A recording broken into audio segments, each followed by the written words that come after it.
It's 5 inches wide by 12 inches long. And where did I get that measurement from? From page 379. 5 by what? 12. 5 by 12. Page 379? Yeah. And there isn't the exact pocket in here, but 379 is the closest. This is for the Come on, my video's still going. This just ruins my video. And I can't stop it.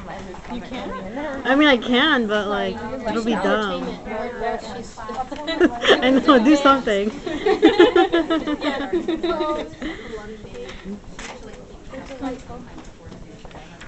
You're only 3 chairs, so would have made you leave anyway. How you doing? Stop pointing it at me. I'm gonna zoom in on you. Don't zoom in on me, please. It's like the closest zoom. Want to see my pores? Yeah.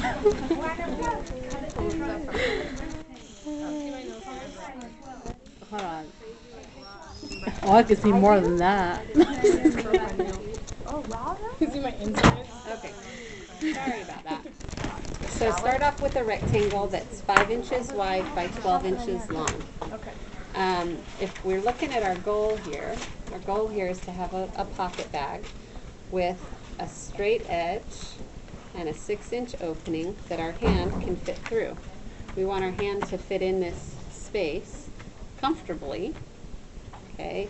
And the 12-inch length gets it long enough so you don't feel like your hands are really high. These are little short pockets. It's so annoying. So this is a good sized pocket. It's a comfortable pocket. So we are going to start off with a 5 by 12 inch rectangle. From the top, whatever, if you're looking at it, left corner, on that top left corner, we're going to start marking down some measurements. So from that top left corner, I'm measuring down 1.5 inches, and that's going to be my first notch. So that will be closed. The side seam will be closed at that point. This first notch is indicating where the pocket opening begins. Our pocket opening is 6 inches long, so we're going to measure down 6 more inches and put another notch. Okay. Now the pocket in the book has the rest of the pocket, the rest of the 12 inches extending down into the side seam, so this curve would then go straight into the side seam. I feel like with this pleated skirt, if it's that much detached, the pleats will behave a little bit strangely, so we're going to actually have it curve up to meet the side seam rather than extend it straight across. So this is where this pattern is going to differ from the book a little bit. So the book, it goes out like that into a corner. We're going to keep rounding that corner up, so it's going to be more of a loose pocket bag. So how far up are we going to curve to?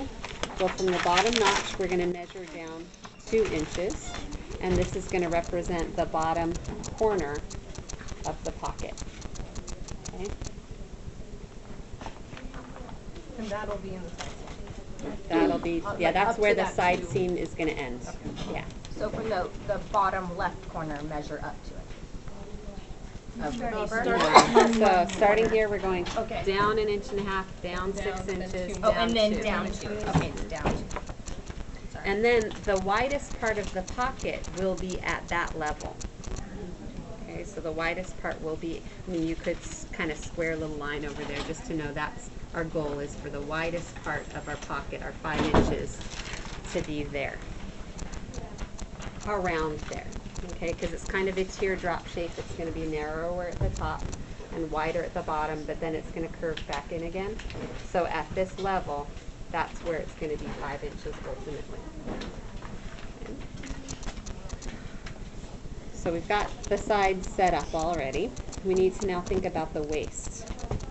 The waist is not going to be a perfect right angle because the waist on here, where this is getting sewn, is not a perfect right angle either, right? There's like a little bit of a curve up there, and it slopes downwards.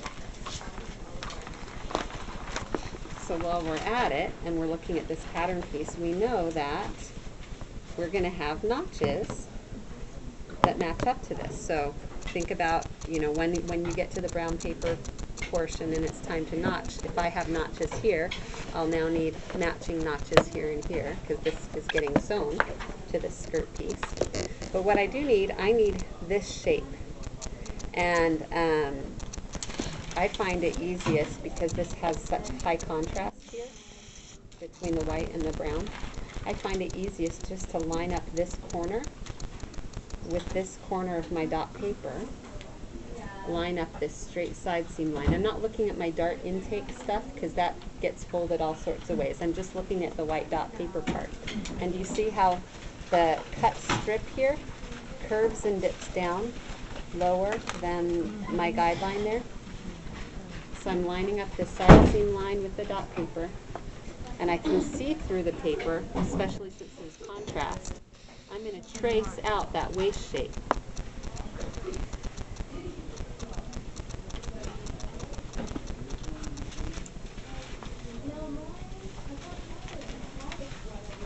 You left half an inch out, right? I Is didn't this say anything intentional? about It's the not inch. happening. This is just I cut out just paper. Okay. Just randomly cut out paper, just so I have a rectangle that's, yeah. Okay, so the pocket bag at the top, ultimately our goal is that it's going to be 3 inches wide at the top. But what I just traced isn't quite 3 inches. So my goal here is at the top to be 3 inches wide, and what I just traced didn't quite make it there. Okay, so what do I need to do? Shift it over to this guy. Try to line things up so it's still straight and on grain. And then trace the last little bit. Okay? So I've got my waistline curve up here. I've got my side seam all done. 3 inches, right? 3 inches wide, yeah. Now, this is where it's just going to be kind of freehandy. We're going to use a French curve to help us out.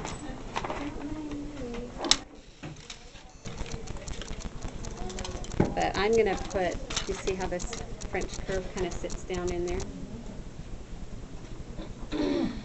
Okay, I'm going to bump my French curve kind of up against that, where that little 5-inch guideline hit the other side.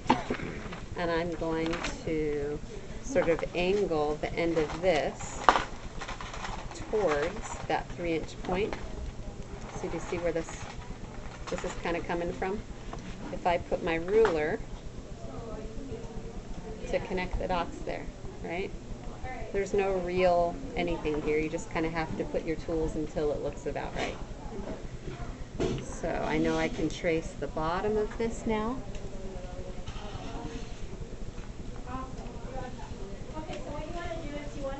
And at some point it's not, you got to visualize where that's veering off. So I'm tracing around until it makes sense. Same thing here, I'm tracing around until it makes sense. And then at some point, I'm going to connect the rest with a ruler. From here to here, and here to here. Okay, and blend out any weirdness that might be happening. So again, it's sitting kind of like this. Okay. So it's at about this line that this is hitting. If it hits a little higher or lower, that doesn't matter, but that'll give you an idea of where to place this. And so if you aim the tip of this towards your 3-inch spot and then put a ruler in there, you can kind of wiggle it around until you get a shape that you like. It'll connect this with somewhere along this 5-inch line at this level, sitting down on this bottom line, and then you'll curve most of the way around and then just imagine a straight line from there to that corner. Okay, so then this pocket will get